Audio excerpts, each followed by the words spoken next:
Well, hello. How are you? I don't have much to say today so far, but I'm getting my reading done. I just did a Bible reading as well, so I'll post that. How are you doing today? What are you up to, cuties? Okay. Mere Christianity. We're in book 2, chapter 3. Here we go. Okay. I haven't really looked at myself, so it doesn't matter, does it, if I look ugly? You don't care, do you? Okay. The shocking alternative.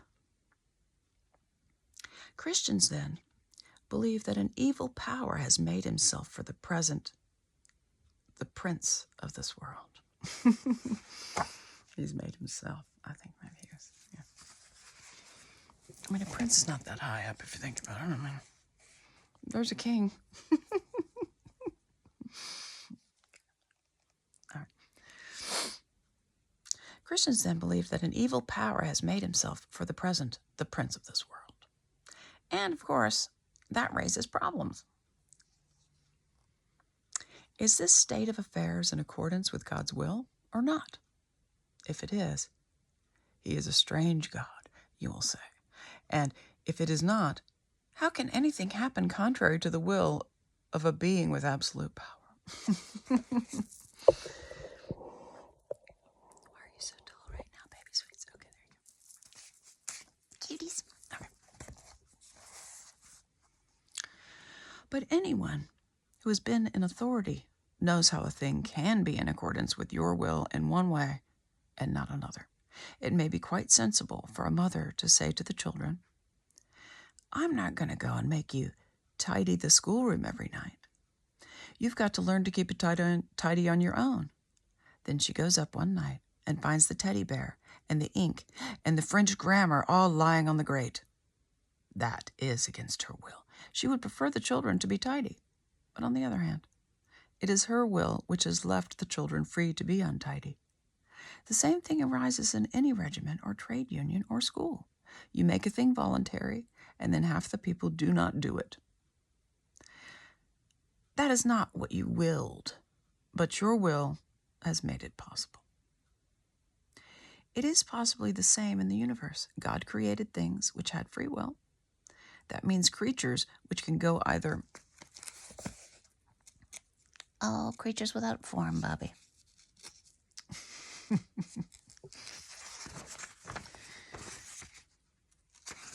Which could go either wrong or right. Some people think they can imagine a creature which was free but had no possibility of going wrong. I cannot. If a thing is free to be good, it is also free to be bad. And free will is what has made evil possible. Why then did God give them free will? Because free will, though it makes evil possible, is the only thing that makes possible any love or goodness or joy worth having. A world of automata, of creatures that work like machines, would hardly be worth creating. He read this a while ago.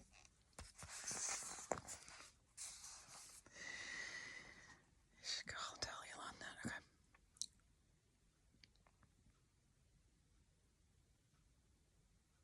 Okay. A world of automata, of creatures that worked like machines, would hardly be worth creating. The happiness which God designs for his higher creatures is the happiness of being freely, voluntarily united to him, and to each other in an ecstasy of love and delight, compared with which the most rapturous love between a man and a woman on this earth is mere milk and water. And for that, they must be free. Of course, God knew what would happen if they used their freedom the wrong way. Apparently, he thought it worth the risk. Perhaps we feel inclined to disagree with him, but there is a difficulty about disagreeing with God. He is the source from which all your reasoning power comes. You could not be right and he wrong, any more than a stream can rise higher than its own source. When you are arguing against him, you are arguing against the very power that made you able to argue at all. It is like cutting off the branch you're sitting on. If God thinks the state of war in the universe a price worth paying for free will, that is, for making a live world in which creatures can do real good or harm, and something of real importance can happen, instead of a toy world which only moves when he pulls the strings, then we may take it as worth paying. It must be a price that's worth paying. When we have understood about free will, we shall see how silly it is to ask, as somebody wants to ask me, why did God make a creature of such rotten stuff that it went wrong? The better stuff a creature is made of, the cleverer and stronger and freer it is, then the better it will be if it goes right, but also the worse it'll be if it goes wrong. A cow cannot be very good or very bad. A dog can be both better and worse. A child, better and worse still. An ordinary man, still more so. A man of genius, still more so. A superhuman spirit, best or worst of all. How did the dark power go wrong?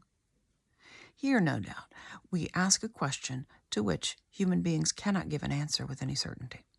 A reasonable and traditional guess, based on our own experiences of going wrong, can, however, be offered. The moment you have a self at all, there's a possibility of putting yourself first, wanting to be the center, wanting to be God. In fact, that was the sin of Satan, and that was the sin he taught that was the sin he taught the human race. Some people think the fall of man had something to do with sex, but that is a mistake. The story in the book of Genesis, rather, suggests that some corruption in our sexual nature followed the fall and was its result, not its cause. What Satan put into the heads of our remote ancestors was the idea that they could, quote, be like gods, could set up their own as if they had created themselves, be their own masters, invent some sort of happiness for themselves outside God, apart from God. And out of that hopeless attempt has come nearly all that we call human history. Money, poverty, ambition, war, prostitution, classes, empire, slavery. The long, terrible story of man trying to find something other than God which will make him happy. It's like every single thing in the world.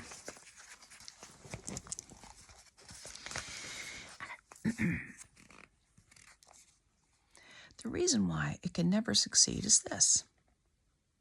God made us, invented us as a man invents an engine. A car that is made to run on petrol, and it would not run properly on anything else. Now, God designed the human machine to run on himself with a capital H. He himself is the fuel our spirits were designed to burn, or the food our spirits were designed to feed on. There is no other. That is why it is just no good asking God to make us happy in our own way without bothering about religion. God cannot give us happiness and peace apart from himself, because it is not there. There is no such thing.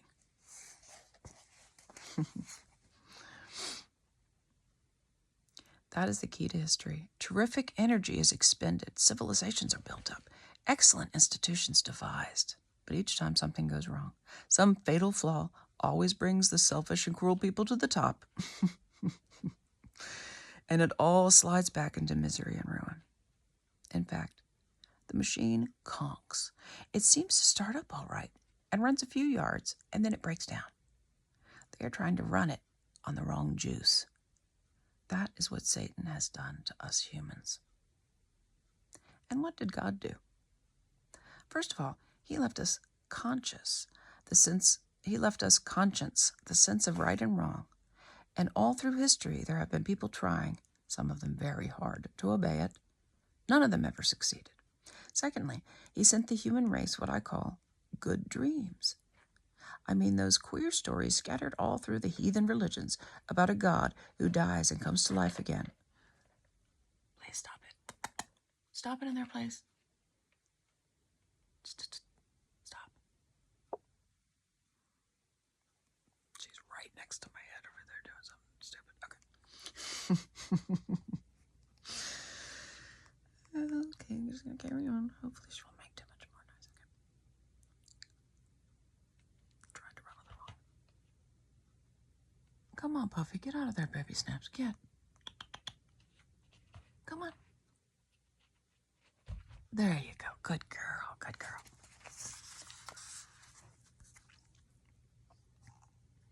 Okay. Here we go. We're going. Here we go. Okay. Trying to run it on the wrong juice. Watch out, baby cat. I know. You can come over. Oh, gosh, they need attention.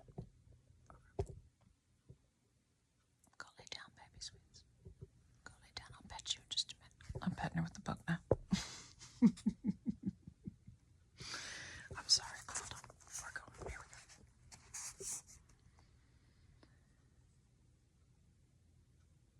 Queer stories together about a god. Okay. So queer story. He likes that word queer for some reason. It's old-fashioned. Scattered all through the heathen religions about a god who dies and comes to life again, and by his death has somehow given new life to men. Thirdly, he selected one particular people and spent several centuries hammering into their heads the sort of God he was, that there was only one of him, and that he cared about the right conduct. Those people were the Jews. And the Old Testament gives an account of the hammering process. Then comes the real shock. Among these Jews, there suddenly turns up a man who goes about talking as if he was God. He claims to forgive sins. He says he always existed. He says he is coming to judge the world at the end of time. Now, let us get this clear. Among pantheists, like the Indians, anyone might say that he was a part of God or one with God. There'd be nothing very odd about it. But this man, since he was a Jew, could not mean that kind of God. God, in their language, meant the being with a capital B outside the world, who had made it and was infinitely different from anything else. And when you have grasped that, you will see that what this man said was quite simply the most shocking thing that has ever been uttered by human lips.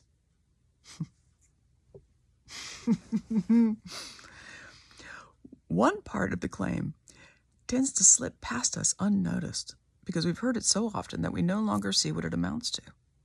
I mean, the claim to forgive sins, any sins. Now, unless the speaker is God, this is really so preposterous as to be comic. We can all understand how a man forgives offenses against himself.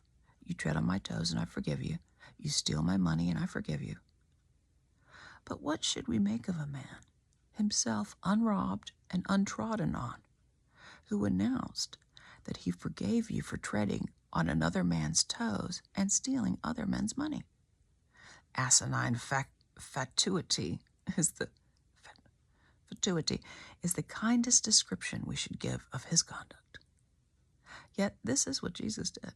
He told people that their sins were forgiven and never waited to consult all the other people whom their sins had undoubtedly injured.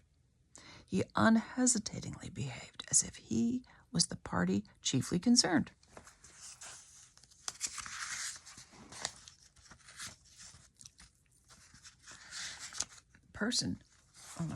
He was the party chiefly concerned.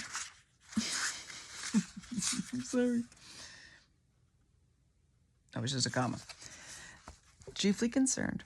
The person chiefly offended in all offenses.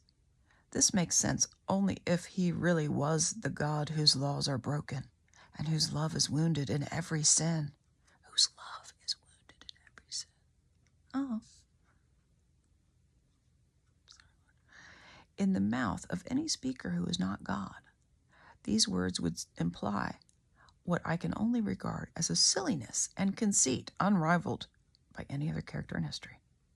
Yet, and this is the strange, significant thing, even his enemies, when they read the Gospels, do not usually get the impression of silliness and conceit. Still less do unprejudiced readers. Christ says that he is, quote, humble and meek, and we believe him, not noticing that if he were merely a man, humility and weakness are the very last characteristics we could attribute to some of his sayings. I'm trying here to prevent anyone saying the really foolish thing that people often say about him. Quote, I'm ready to accept Jesus as a great moral teacher, but I don't accept his claim to be God. That is the one thing we must not say. A man who was merely a man and said the sort of things Jesus said would not be a great moral teacher.